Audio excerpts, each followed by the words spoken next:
maintenant on va travailler sur le pied. Donc je vais toujours copier les deux notes-ci. Je les déplace ici. Je ne bouge plus la position en X. Maintenant, la direction, au lieu de l'avoir en Y, je vais plutôt l'avoir en Z. Donc, et je connecte, pardon, je connecte le sweep ici. Et voilà ce que j'obtiens. Donc, déjà, je vais réduire la hauteur à nouveau. Donc 0,1 c'est ça. Peut-être 0,08. Ça peut être bien. Voilà. Et maintenant je viens au niveau du sweep. Je vais inverser, c'est-à-dire que, ou alors pas forcément, je peux garder ici et simplement agrandir un peu l'arrière là. Oui, avoir un truc comme ceci. Voilà. Donc j'ai un truc comme ceci.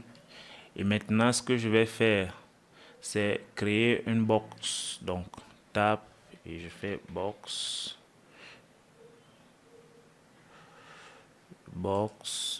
Je place ma box là. Et tab encore. Non, avant la deuxième tab. Je vais déplacer l'affichage sur ma box et afficher ceci en template. Du coup, je me rends compte que ma box est énorme. Donc, je vais essayer à 0,1. J'obtiens un truc comme ceci. Donc, ce que je vais faire, c'est déplacer ma box. Je vais la déplacer. Donc, là, je la prolonge un peu pour qu'elle soit plus longue. Et puis, je vais... Non, qu'est-ce que j'ai fait? Je vais juste la baisser. Donc, avec la flèche verte.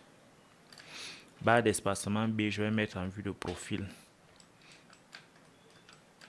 L'idée, c'est que je vais utiliser la box là pour venir couper le bas de ma chaussure. Donc, pour avoir une semelle qui est...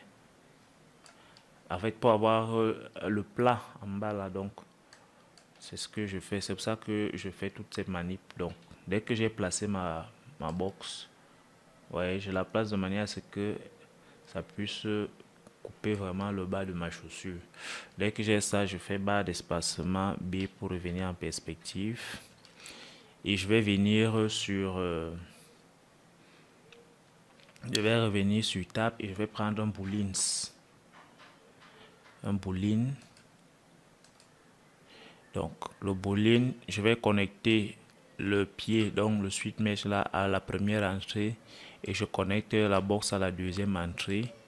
Et je peux afficher la box. L'opération ici, c'est soustraire A de B. A, c'est l'entrée si B, c'est l'entrée, la deuxième entrée. Donc, A moins B. Et c'est le résultat que je dois avoir. Et donc, quand je viens, désormais, voilà ce que j'obtiens. Donc, avec mon boolean. Et si je coupe donc ceci et que je connecte le résultat de mon boolean ici, j'obtiens donc... voilà ce que j'obtiens. Mais ce que je veux, puisque je vais appliquer un miroir à ma jambe, ce que je veux, c'est pouvoir avoir un groupe qui prend en même temps la jambe et le pied. Donc, je vais faire un tab et puis je vais créer un nouveau merge. Et dans ce merge, je connecte ceci, je connecte là, donc j'ai le bloc-ci. Et maintenant la touche Y, je coupe les deux liens-ci. Et c'est le résultat du merge que je connecte là. Voilà. Et pour avoir mes deux jambes, tout ce qui me reste à faire, c'est tab et puis miroir. Donc, mirror. Et je place mon miroir là. Et voilà. J'ai déjà mes deux jambes et le buste de mon personnage. Donc dans la prochaine vidéo, on va commencer à faire les mains.